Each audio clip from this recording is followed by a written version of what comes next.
400 కోట్లు వెనక్కి పంపించేసారంటే ఈ దుర్మార్గుల్ని ఏమనాలని ఒకసారి ఆలోచన చేసుకోవాల్సిన అవసరం ఉంది.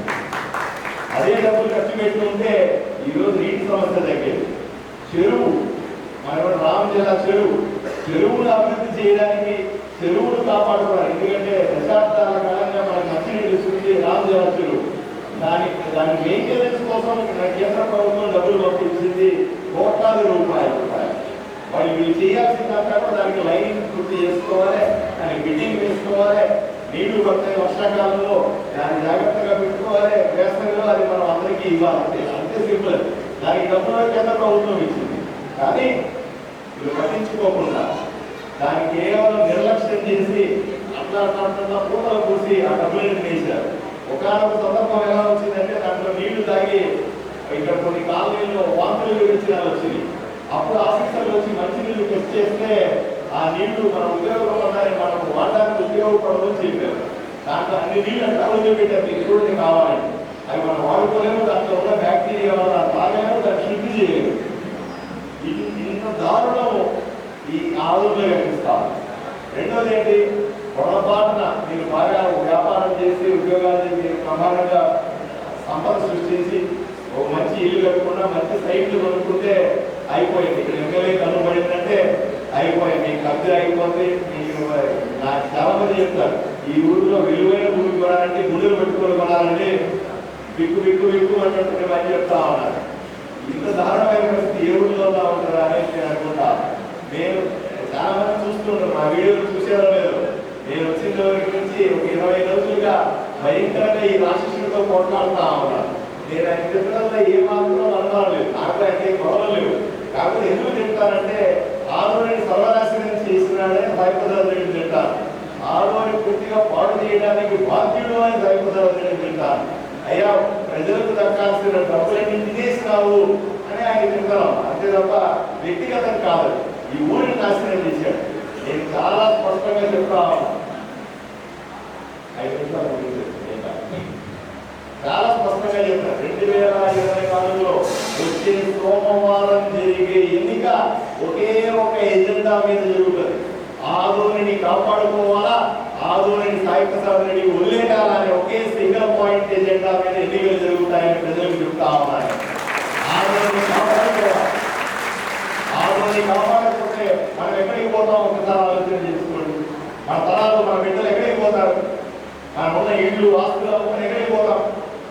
ఇవన్నీ కూడా సాధ్యం కాని మనం ఉన్న ఊరిని మన కన్న తల్లి లాంటిది, దీన్ని కాపాడుకుని తీరాల్సిందే అని నేను గట్టిగా పోరాటం చేస్తా ఉన్నాను.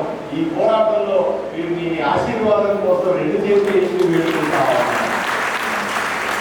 అయ్యా ఒకసారి ఆలోచన చేయండి. ఏ మాత్రం తేడా వచ్చినా ఒక తరం ఉన్న రాక్షసుడు 10 తరాల రావణాసురుడుగా తయారవుతాడు.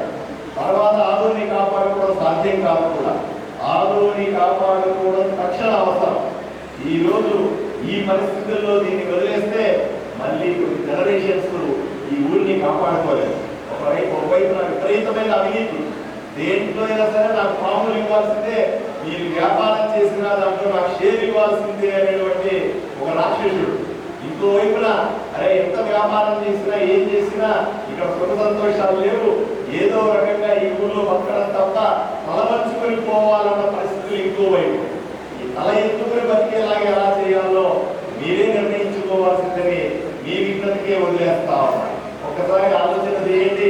ఈ ఊరు మనది, ఈ పోరాటం మనది. నేను పోట్లాడుతా ఉన్నాను 20 రోజులుగా. నేను కూడా మీ అందరూ తెల్లగా ఉండేవాడిని. ఈ ఊరికి వచ్చినప్పుడు కావాలని చూడండి, నిగనిగా ఆడుతూ ఉండేవాడిని. 20 రోజులు అయిపోయిన తర్వాత మా ఇంటికి మూడలు పెట్టి ఎవరు అడుగుతా ఉన్నాం మా ఆవిడ. ఆ పరిస్థితుల్లోకి వచ్చేసింది. ఆ జుట్టు పెరిగిపోయింది, కాలం పోయింది, మా మాసులుగా బట్టలు వచ్చినాయి. ఈ పోరాటంలో భయానకమైన పరిస్థితులు నేను ఎదుర్కొంటా. అయినా కూడా నాకు భయం లేదు. నరేంద్ర మోదీ గారు, అమిత్ షా గారు ఆశీస్సులతో వచ్చిన వాడిని నా ఒంట్లో అసలు భయం అంటూ ఉండదు.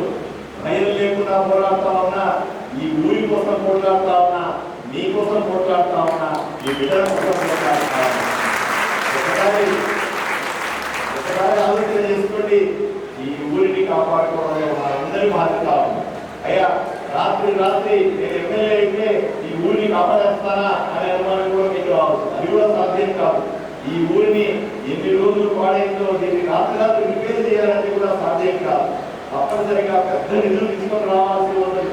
పెద్ద డబ్బులు తీసుకొని వచ్చి ఇక్కడ రోడ్లు వేయాలా, ట్రాఫిక్లు సెట్ చేయాలా, కాలనీలు నిర్మించాలా, నీళ్లు ఇవ్వాలా, నీళ్ళ శుద్ధి చేయాలా, ట్యాంకులు కట్టాలా, డ్రైనేజీలు ఇవ్వాలా, మరుగుదొడ్లు ఇవ్వాలా, ఇవన్నీ చేయడానికి ఎంత డబ్బులు అవుతాయో ఒకసారి ఆలోచన చేసుకోండి. దీన్ని తేవడం కూడా అంటే కత్తి మీద సాము లాంటిదనే విషయం నాకు కూడా తెలుసు. మరి అయినప్పటికీ కూడా నాకు ధైర్యం ఉంది, నాకు విశ్వాసం ఉంది. మీ ఆశీర్వాదం చంద్రబాబు నాయుడు గారు నాకు సన్నిహితులు, ఆయన దగ్గర పోయి అడుగుతాను. మీతో ఏ విధంగా మాట్లాడుతున్నానో ఎమ్మెల్యే అయిన తర్వాత అసెంబ్లీలో పోయి అయ్యా ఆదరణ ప్రజలను ఆశీర్వదించారు, వైశ్యులను ఆశీర్వదించారు, వీళ్ళ కోసం ఏదో చేయాల్సి ఉంది, నాకు 10 రూపాయలు డబ్బులు కాదని అసెంబ్లీలో మాట్లాడతారు. చంద్రబాబు నాయుడు గారు రిక్వెస్ట్ చేస్తారు. చంద్రబాబు నాయుడు గారు 10 రూపాయలని 2 రూపాయలు ఇవ్వగలుగుతాను, ఇవ్వలేదంటే ఏమి ఇబ్బంది లేదు, ఆ 2 రూపాయలు తీసుకుంటాను, అక్కడి నుంచి ఫ్లైట్కి ఢిల్లీకి పోతాను, నరేంద్ర మోదీ గారు చేయగట్టుకు నిలబడతాను.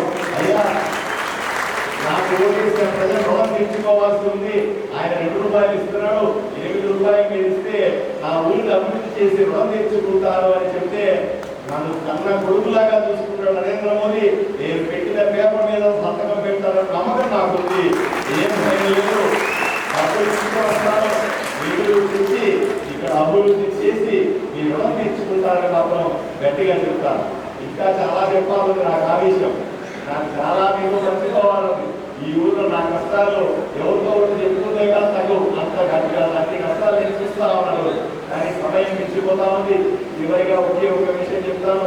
మీకు 2 ఓట్లు ఉంటాయి, 2 మిషన్లు ఉంటాయి.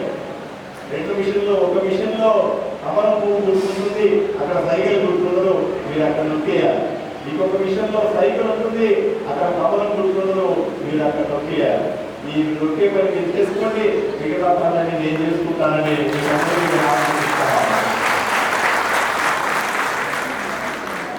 ఎవరు కూడా కన్ఫ్యూజన్ పడాల్సిన అవసరం లేనే లేదు ఇక్కడ. అయ్యా నేను మళ్ళీ చెప్తా ఉన్నాను. 2-3 విషయాలు నా దృష్టికి వచ్చినాయి. నాకు రాగానే పేపర్లో రాసిచ్చారు.